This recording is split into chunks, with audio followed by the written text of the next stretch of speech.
Espírito e matéria. A matéria existe desde toda a eternidade, como Deus, ou foi criada por Ele em dado momento. Só Deus o sabe. Há uma coisa, todavia, que a razão vos deve indicar. É que Deus, modelo de amor e caridade, nunca esteve inativo. Por mais distante que logreis figurar o início de sua ação, podereis concebê-lo ocioso, um momento que seja. Define-se geralmente a matéria como o que tem extensão, o que é capaz de nos impressionar os sentidos, o que é impenetrável. São exatas estas definições?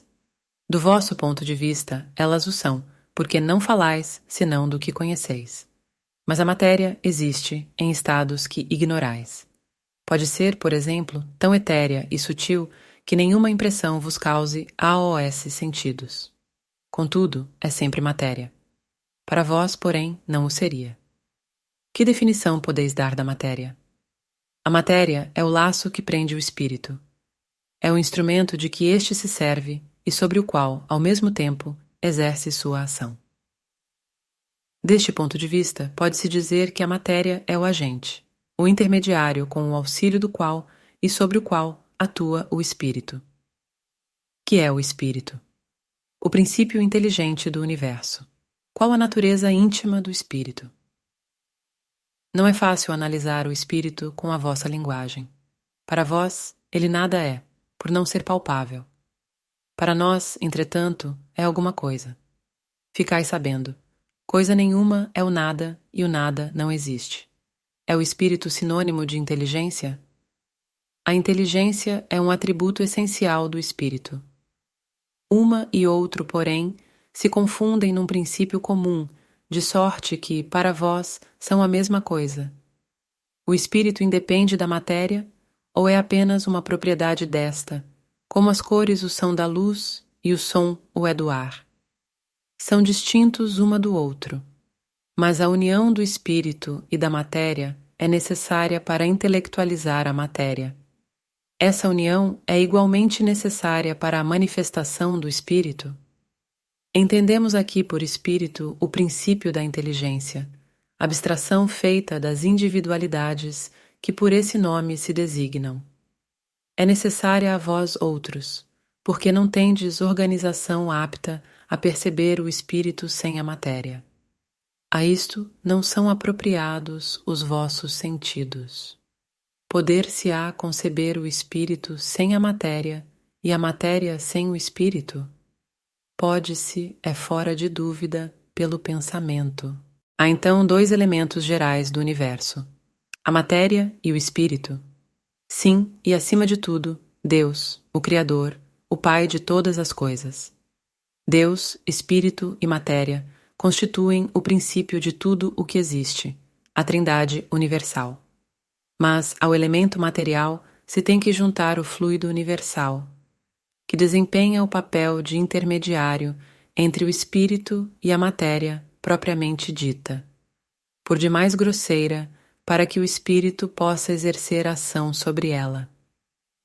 Embora, de certo ponto de vista, seja lícito classificá-lo com o elemento material, ele se distingue deste por propriedades especiais.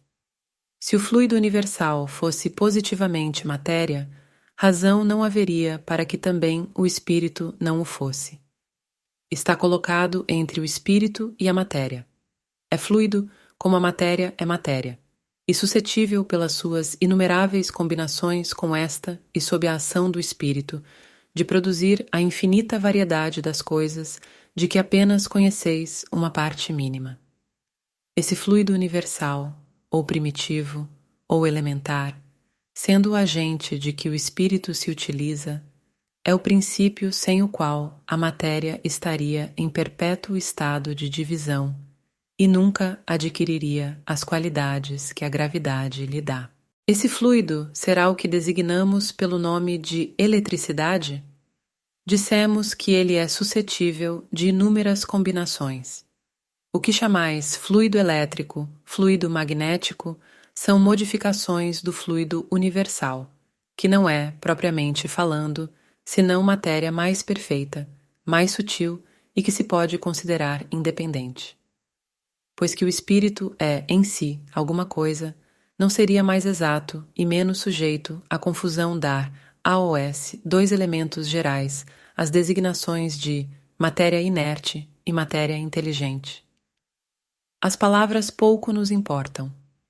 Compete a vós formular a vossa linguagem de maneira a vos entenderdes.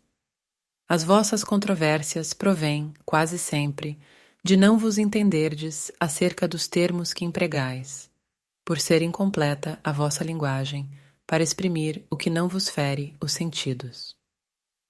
Um fato patente domina todas as hipóteses. Vemos matéria destituída de inteligência e vemos um princípio inteligente que independe da matéria. A origem e a conexão destas duas coisas nos são desconhecidas. Se promanam ou não de uma só fonte, se há pontos de contato entre ambas, se a inteligência tem existência própria ou se é uma propriedade, um efeito. Se é mesmo, conforme a opinião de alguns, uma emanação da divindade, ignoramos. Elas se nos mostram distintas.